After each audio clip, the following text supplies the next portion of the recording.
Good afternoon, everyone. Thank you for being here today. My name is Hazel Joy Mendoza y Bermudo, and the title of my capstone project is Poetry and Photography as a Witness, documenting political corruption in the Philippines. This project is grounded in research, but also rooted in my personal experience, cultural memory, and a desire to understand how Filipinos continue to speak, create, and resist in the face of injustice.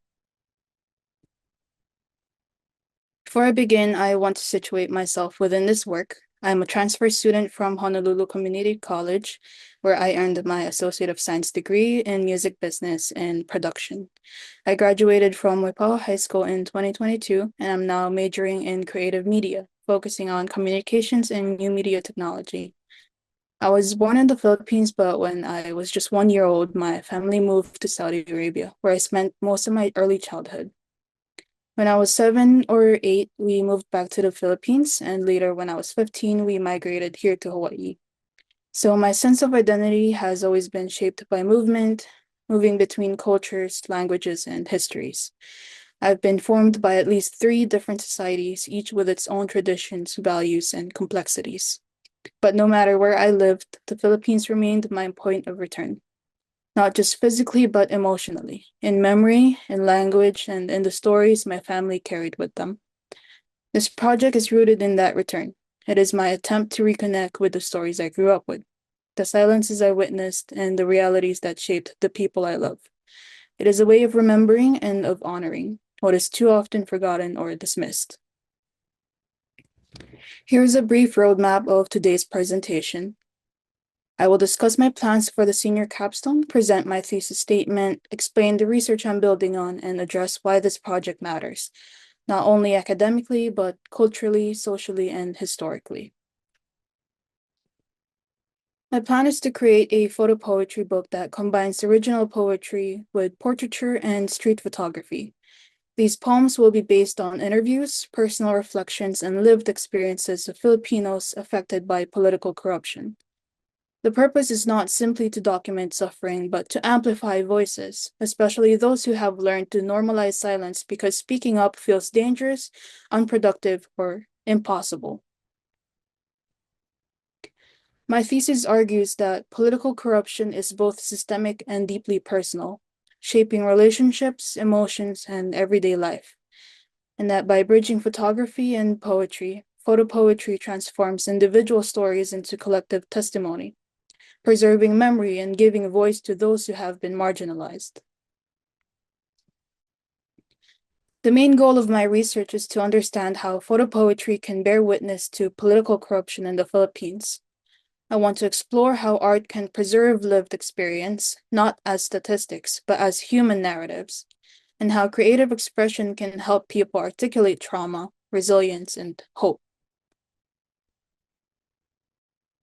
When corruption becomes normal, people often forget that it is not only a political problem, it is a human problem. It shapes housing, education, healthcare, opportunity, dignity, and safety.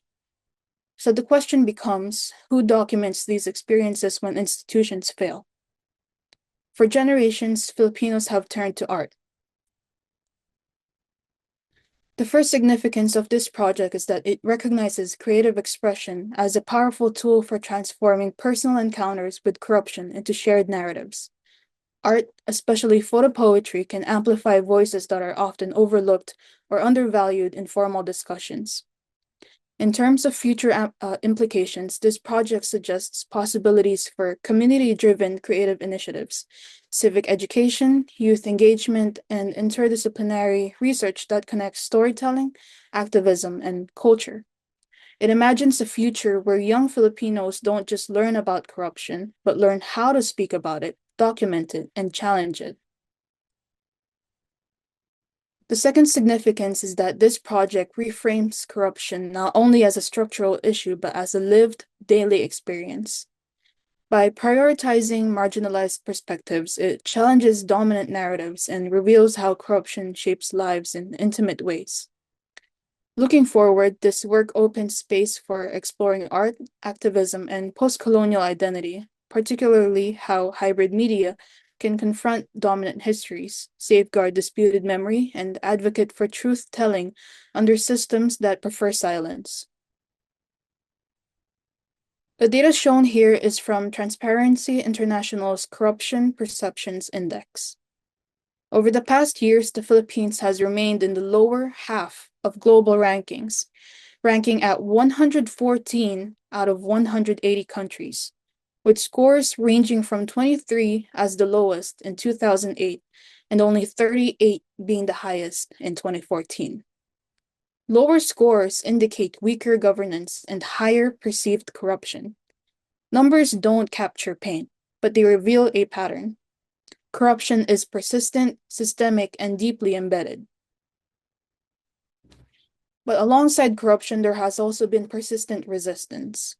From the People Power Revolution with an estimated 2 million participants to the Million People March and more recently, the Trillion Peso March, Filipinos repeatedly mobilized to demand accountability. These are not just political events, they are acts of collective memory. Although this project is grounded in academic research, its audience is broader. It is intended for Filipino communities affected by corruption, for young people and students, and for artists and scholars who engage with social practice. In short, this project is for anyone who believes that storytelling matters, that art can disrupt silence. These are the individuals I hope will benefit most from the work and who may be moved to reflect, engage, and take action. The proposed solution is to create a photopoetry collection that documents personal experiences of corruption and inequality. By merging photography and poetry, this project provides a medium that is accessible, emotional, and reflective. Intellectually, this work adds to humanity's scholarship on memory, testimony, and representation, showing how art can clarify complex social and political issues in ways that journalism or academia sometimes cannot. The production process will occur in 3 stages. Pre-production includes identifying participants and planning interviews and photo shoots. Production includes photographing subjects, conducting interviews, and drafting poems while prioritizing consent and ethical representation. And finally, post-production includes editing, pairing poetry with photos, and designing the layout for presentation or publication. Here's an example of a deliverable that inspired my project, Film for Her 2020, a photopoetry book by Orion Carlotto. The work integrates photography, handwritten poetry, and graphic design to evoke an emotional, visual, and intimate narrative experience.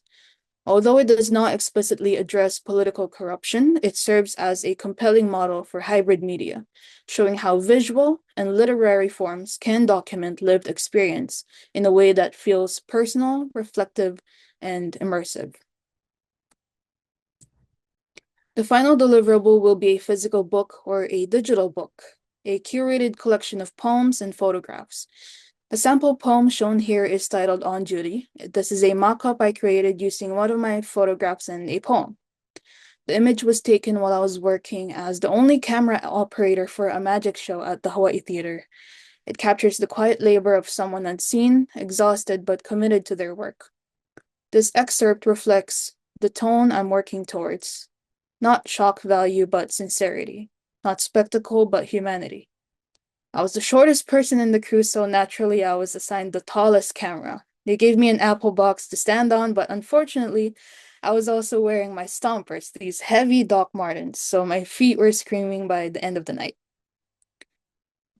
In closing, this project comes from a place of love, love for culture, love for language, love for the stories that Filipinos hold even when they feel small.